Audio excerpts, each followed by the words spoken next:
আজ 27শে মার্চ বিশ্ব নাট্য দিবস। এটি 1961 সনেই ইন্টারন্যাশনাল থিয়েটার ইনস্টিটিউট কর্তৃক উদযাপিত পালিত হয়ে আসছে বিশ্বজোড়া। বাংলাদেশেও তার ব্যতিক্রম নয়। তাই ভাবলাম এই উপলক্ষে আমি নাটক বিষয়ে আমার নিজের একটি ছোট্ট নিবন্ধ পাঠ করার মাধ্যমে দিনটিকে স্মরণ করব এবং বাংলাদেশ এবং পৃথিবীর অন্যত্র যত নাট্যকর্মী রয়েছেন মঞ্চের উপরে এবং পেছনে বাইরে সবাইকেই বিশ্ব নাট্য দিবসের শুভেচ্ছা জানিয়ে আমার নিবন্ধটির নাম সময় ও নাট্যভাষা বিষয়ে কয়েক ছত্র। এটি রচিত হয়েছিল আজ থেকে কয়েক বছর আগে কলকাতার নাট্যভাবনা নামক একটি পত্রিকা কর্তৃক আমন্ত্রিত হয়ে তাঁদেরই বেঁধে দেওয়া একটি বিষয়ে। সেই বিষয়টির শিরোনামেই উল্লিখিত হয়েছে সময় ও নাট্যভাষা। তো তাহলে পাঠ করা যাক আমার সেই অকিঞ্চিতকর প্রবন্ধটি এবং এই সূত্রে আরও একবার বাংলাদেশ ও পৃথিবীর সকল নাট্যজনদের জানাই আমার আন্তরিক শুভেচ্ছা এবং গভীর ভালোবাসা।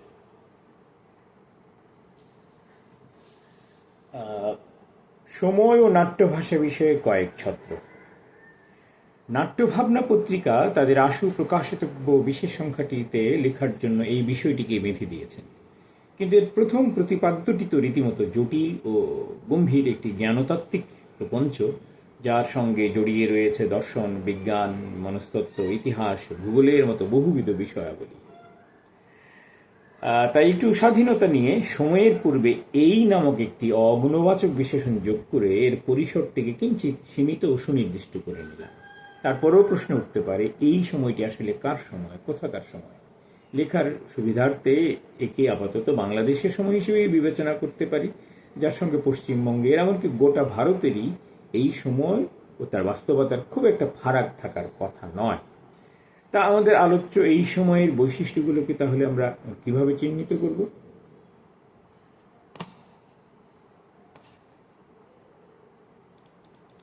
মোটা দাগে ও চটজলদি এর কয়েকটি চোখে পড়ার মতো বৈশিষ্ট্যের উল্লেখ করা যেতেই পারে। যেমন আমাদের এই সময়টা খুবই জটিল, জঙ্গম, দ্রুতগতি সম্পন্ন, বহুবিধ ক্রিয়া ও প্রতিক্রিয়ায় সদা আকীর্ণ, অস্থির, অনিশ্চিত, সংঘাতপ্রবণ, অশান্তিময়, বিশৃঙ্খল, বিভেদ ও বিরোধিতায় পরিপূর্ণ, বস্তুগত ও বাণিজ্যমুখী, বিচিত্র ছলনাজালে পরিকীর্ণ, নৈরাশ্য ও নৈরাজ্যময় একটি সময়। আর এই সময়ের মানুষগুলো তারা কম বেশি সবাই একা, বিচ্ছিন্ন, অসহায়, আত্মকেন্দ্রিক, আত্মপরতায় আচ্ছন্ন, কারণে কিংবা অকারণে সতত সংক্ষুব্ধ, সন্ত্রস্ত, স্বপ্নহীন ও সংশয়াকুল।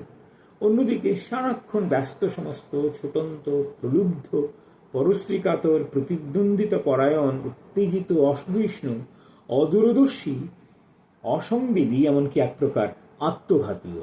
তালিকা দুটো বেশ দীর্ঘই হয়ে গেল এবং এর মধ্যে হয়তো বেশ কিছুটা সরলীকরণ ও সামান্যীকরণও রয়ে গেল। তবু এই সময় ও তার জাতকদের অন্তর্জগৎকে চিনে নেওয়ার জন্য মোটামুটি একটা ছবি বোধহয় থেকে পাওয়া সম্ভব। এরকম একটি অদ্ভুতর সময় ও ততোধিক আষ্টে পৃষ্ঠে বাঁধা মানুষদের জন্য রচিত মঞ্চস্থ নাটকের ভাষা নিশ্চয়ই 50 বছর আগে আমাদের স্বাধীনতার পরপরই কলকাতার অনুকরণে যে গ্রুপ থিয়েটার আন্দোলন শুরু হয়েছিল, সেই সময় নাটকের ভাষা, বিষয় ও আঙ্গিকের অনুবর্তী থাকতে পারে না। তাহলে কি হতে পারে আমাদের এই সময় নাট্যভাষা? একটা উদাহরণ দিই। বছর দুয়েক আগে যখন সমস্ত পৃথিবী করোনা নামক এক ভয়ঙ্কর প্রাণঘাতী অতিমারীর আগ্রাসনে ছিন্ন ভিন্ন প্রায়, তখন তার প্রভাবে পৃথিবীর আর সব দেশের মতো আমাদের ঢাকা শহরের নাট্যমঞ্চগুলো তালাবদ্ধ হয়ে এক প্রকার স্থবির ও স্তব্ধ হয়ে পড়েছিল।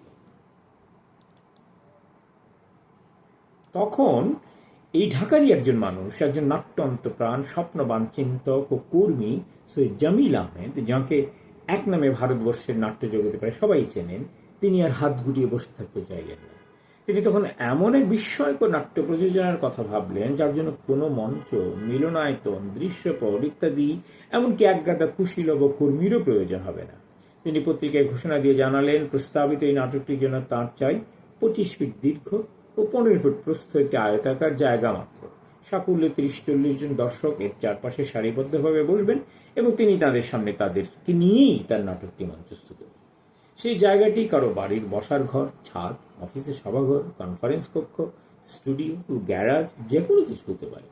তিনি সেখানকার আসবাবপত্র সরিয়ে নিয়ে চারপাশে 4টি বাতি জ্বালিয়ে দিয়ে দিব্যি তার নাটকটি শুরু করে দিতে পারলেন। আজ থেকে ঠিক 2 বছর আগে নভেম্বর মাসেই তিনি এই পদ্ধতিতে মঞ্চস্থ করা শুরু করেন তার অত্যাশ্চর্য নাট্য নিরীক্ষা বিস্ময়কর সবকিছু, যে গল্পটি তিনি নিয়েছেন ব্রিটিশ নাট্যকার ডানকান ম্যাকমিলানের 2013 সালে রচিত এভরি ব্রিলিয়ান্ট থিং নাটকটি থেকে, এবং সেটিকে নিজের মতো করে নির্মাণ করে নেন এই সময় এবং এই ঢাকা ও তার অধিবাসীদের উপযোগী করে।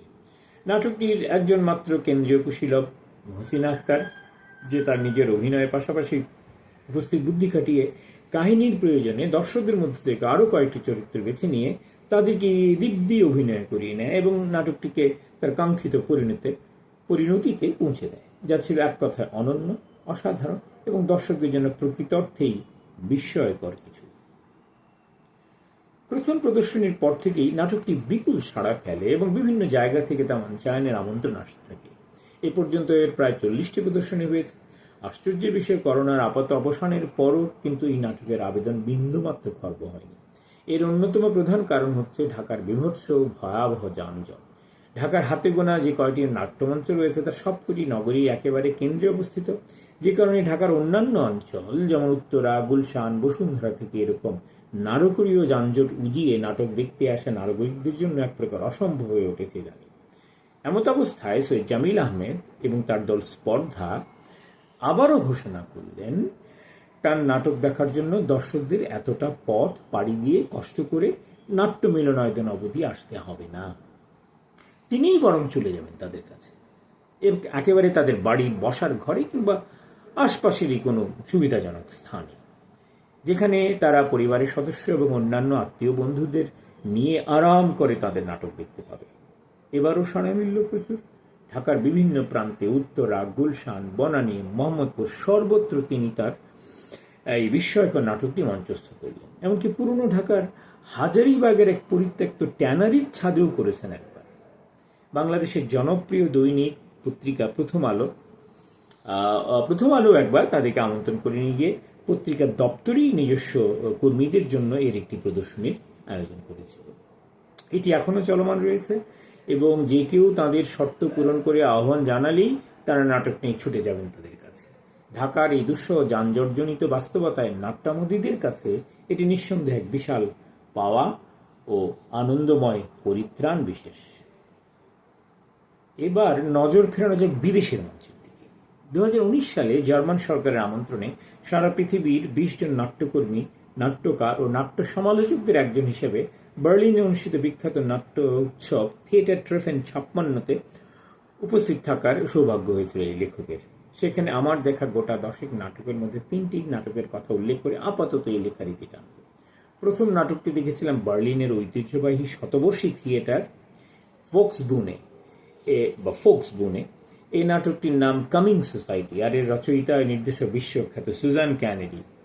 তো নাটকের শুরুতেই সমাগত দর্শকবৃন্দ তাদের আসনে বসতে না বসতেই ঘোষণা শোনা গেল দর্শকদেরকে সবাইকে মঞ্চে উঠে আসতে আহ্বান করা হচ্ছে। অবহিতরা জনেরা জানেন ফোক্সবুন থিয়েটারটি বিখ্যাত মূলত তার প্রাচীন স্থাপত্য এবং একটি বিশাল আয়তন ঘূর্ণমান মঞ্চের কারণে। তো সেই ঘোষণা অনুযায়ী আমরা দর্শকরা ভীরু পায়ে মঞ্চে উঠে গেলাম এবং ঘুরন্ত গোলাকার মঞ্চের চারপাশে অবস্থান নিলাম। নাটক শুরু হলে দেখা গেল দর্শকরাও চলমান নাটক ও মঞ্চেরই মতন নিজেরাই চলমান হয়ে উঠলেন এবং হেঁটে হেঁটে মঞ্চের এক এক অংশে ঘটমান নাটকের এক একটি দৃশ্য অবলোকন করতে থাকলেন তার পছন্দ অনুযায়ী, যতক্ষণ ভালো লাগে। এবং এইভাবে তিনি নিজেই নিজের নির্বাচন অনুযায়ী নাটকের নিজস্ব ভাষ্য ও ব্যাখ্যা তৈরি করে তার মতো করে সেটিকে উপভোগ ও বুঝে নিতে চাইলেন। এটিকে নিঃসন্দেহে নাটক দেখার এক নতুন পদ্ধতি বলা যেতে পারে, যেখানে দর্শক তার নিজের শর্তে নাটক ও কুশীলবদের সঙ্গে সরাসরি সম্পৃক্ত হতে পারছে।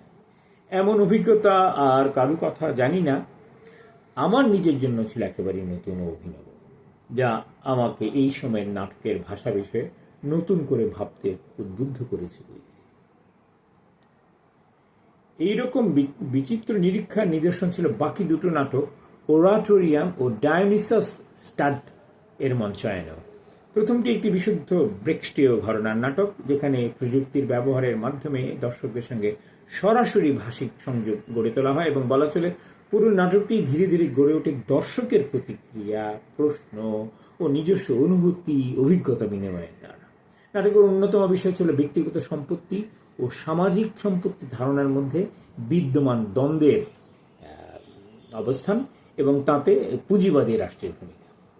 বলাই বাহুল্য, এই বিষয়ের উপর প্রত্যেক দর্শকের নিজস্ব কিছু অভিজ্ঞতা ও উপলব্ধি রয়েছে, যার সমন্বয়ে নাটকটি এক পর্যায়ে একটি যৌক্তিক পরিণতি গিয়ে পৌঁছায়, যেটি নাট্যকার কিংবা নাট্যদর্শককে চাপিয়ে দেওয়া নয়। অপর যে নাটক ও নিরীক্ষাটির কথা বলবো, সেটি কিঞ্চিত লঘু ও পলিটিক্যালি ইনকারেক্ট শোনালেও এর অন্তর্নিহিত বার্তাটি একেবারে ফেলনা নয়। গ্রিক মিথোলজির সমকালীন উপস্থাপনা ডায়োনিসাস স্টাড নাটকটির দৈর্ঘ্য ছিল মোট 10 ঘন্টা এবং দীর্ঘ সময় ধরে নাটকের দর্শককুলকে ধরে রাখার জন্য একাধিক বিরতি ও হালকা খাবার সরবরাহের পাশাপাশি নাটক কর্তৃপক্ষ আরও একটি উদ্যোগ নেয়, যা ছিল রীতিমতো পিলে চমকানো বিষয়। সেটি হচ্ছে দর্শকদের মধ্যে উপস্থিত বিপুল সংখ্যক ধূমপায়ীদের কথাও বিস্তৃত হননি তাঁরা। তাই মঞ্চের একপাশে একটি ধূমপান অঞ্চল তৈরি করেছিলেন, যেখানে ঘন্টায় ঘন্টায় সবুজ বাতি জ্বলে উঠত, আর তখন ধূমপায়ী দর্শকরা গুটি গুটি পায়ে মঞ্চে উঠে আসতেন এবং নির্দিষ্ট ধূমপান অঞ্চলে বসে মনের সুখে ধূমপান করতে করতে নাটকটি উপভোগ করতেন। কিছুক্ষণ পরে সেখানে লাল বাতি জ্বলে উঠলে তারা আবার নিচে নেমে এসে দর্শক সারিতে আসন নিতেন এবং এভাবে পুরো নাটকটি দেখে ফেলতেও পারতেন, তাদের প্রিয় শখ কিংবা নেশাটিকে বিসর্জন না দিয়েও। ব্যাপারটি একটু ছেলে মানুষই শোনালেও নাটকের দর্শকের প্রতি সম্মান ও সুবিবেচনা প্রদর্শনের পাশাপাশি দর্শক খরার এই কালে একজন দর্শকও যেন তাদের জন্য অনেক গুরুত্বপূর্ণ এবং সেই দর্শকটিকে না হারানোর জন্য তারা যে কোনো কিছু গুরুত্ব প্রস্তুত, এই বার্তাটির গুরুত্ব তাৎপর্য কিন্তু সুদূর প্রসারী। সে যাক, এবার লেখার ইতি টানার পালা। উপসংহারে শুধু এটুকুই বলবো যে সময় পাল্টেছে, দর্শকের রুচি, প্রত্যাশা, মানসিকতাও পাল্টেছে। এর সঙ্গে পাল্লা দিয়ে এবার নাটকের ভাষা, ভাবনা, বিষয়, শৈলী, উপস্থাপনা এই সব কিছুকেই পাল্টাতে হবে। তা নইলে আমাদের বর্তমান নাট্যচর্চার সংকট কাটবে না এবং বিশেষত দর্শক সংখ্যার এই আশঙ্কাজনক নিম্নগতি ঠেকানো যাবে না কিছুতেই। তবে আমি আশাবাদী আমাদের নতুন প্রজন্মের নাট্যকার, নাট্য নির্দেশক ও সর্বস্তরের নাট্যকর্মীরা তাঁদের মেধা, কল্পনা প্রতিভা ও সৃজনশীলতায় শক্তিতে এই সময়ের উপযোগী এবং এই কালে দর্শকের কাছে পৌঁছানোর উপযুক্ত নাট্যভাষাটিকে অদূর ভবিষ্যতে ঠিকই খুঁজে নিতে সক্ষম হবেন। আমরা সেই সুবর্ণ সময়ের অপেক্ষায় রইলাম। ধন্যবাদ সবাইকে। আবার সকলকে জানাই ওয়ার্ল্ড থিয়েটার ডে বা বিশ্ব নাট্য দিবসে